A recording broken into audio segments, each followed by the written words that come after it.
Training ini diperuntukkan bagi Anda, tim leader kredit maupun manajer kredit untuk melengkapi skill Anda sebagai leader dalam hal memotivasi tim lending ataupun AO Anda.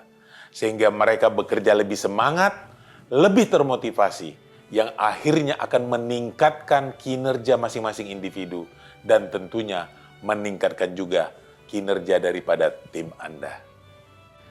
Sebagai learning objective ataupun tujuan dari training kita pada hari ini adalah mengidentifikasi apa itu motivasi. Sebagai leader, kita harus tahu bagaimana mengidentifikasi motivasi apa yang cocok kita lakukan bagi tim kita. Kita juga harus memahami teori motivasi itu secara umum dan bagaimana menerapkannya kepada tim kita. Kapan kita menggunakannya, dan jenis-jenis motivasi apa yang harus kita pilih. Karena tentunya ini berbeda kepada setiap orang dengan orang lainnya. Yang tidak kalah penting, saudara, adalah menciptakan iklim motivasi dalam tim lending kita. Apakah suasana kerja itu membuat mereka termotivasi atau tidak? Dan terakhir, saudara, sebagai leader, saudara harus merancang pekerjaan yang dapat memotivasi AO dalam bekerja.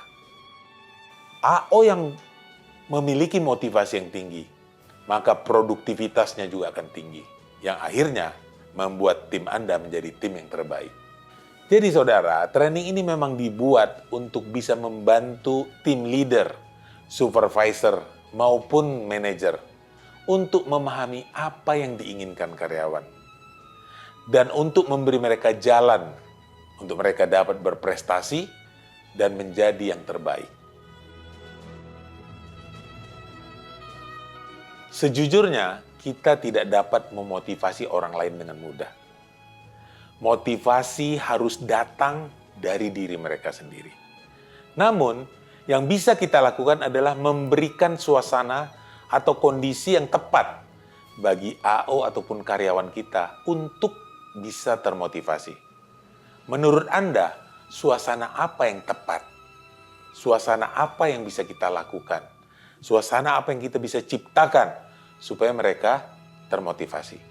Berikut saya akan sampaikan tipe-tipe motivasi yang bisa kita ciptakan atau memang sudah ada di perusahaan kita masing-masing, yaitu hal-hal yang membuat orang termotivasi.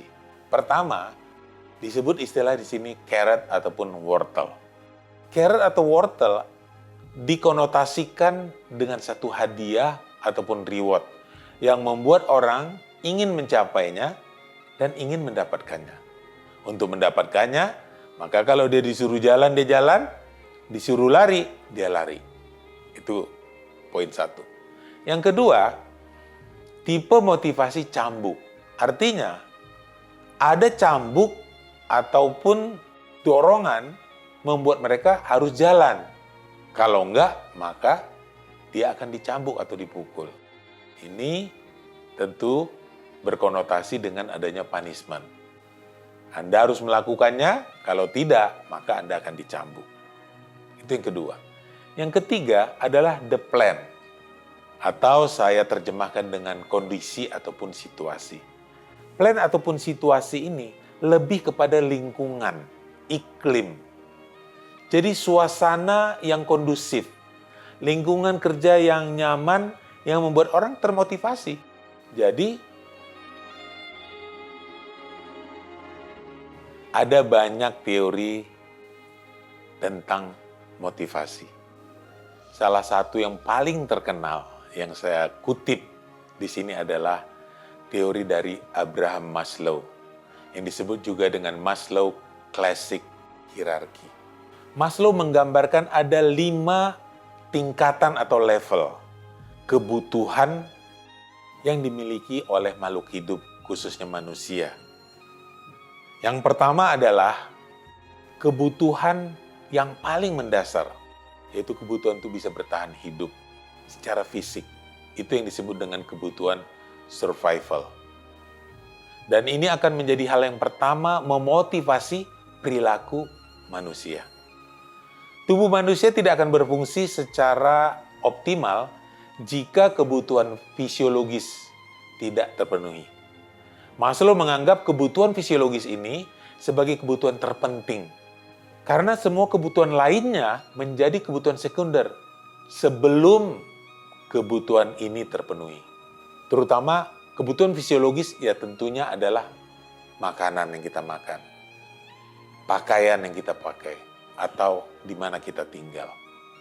Nah, setelah ini terpenuhi, barulah kebutuhan-kebutuhan lainnya muncul. Manusia akan termotivasi untuk memiliki kebutuhan lainnya yang di atasnya, yaitu kebutuhan akan rasa aman, atau yang disebut juga dengan safety. Kebutuhan rasa aman ini bisa dipenuhi dalam masyarakat dan keluarga. Misalnya, teori ekspektasi yang dikembangkan oleh Viktor Fromm ini diasumsikan bahwa orang-orang ketika dihadapkan pada kebutuhan untuk membuat suatu keputusan tentang bagaimana harus berperilaku akan dipengaruhi oleh biaya-biaya dan manfaat. Jadi ada benefit, ada cost. Setiap tindakan individu itu akan dihadapkan pada pilihan. Mana yang menghasilkan profit atau hasil bersih atau keuntungan yang lebih besar. Itulah yang akan dipilihnya. Jadi, orang akan memilih satu tindakan mana yang paling menguntungkan buat dirinya. Itu intinya. Kalau kita lihat apa yang terjadi di tim kita, ketika ada satu program reward, misalnya jalan-jalan ke luar negeri, atau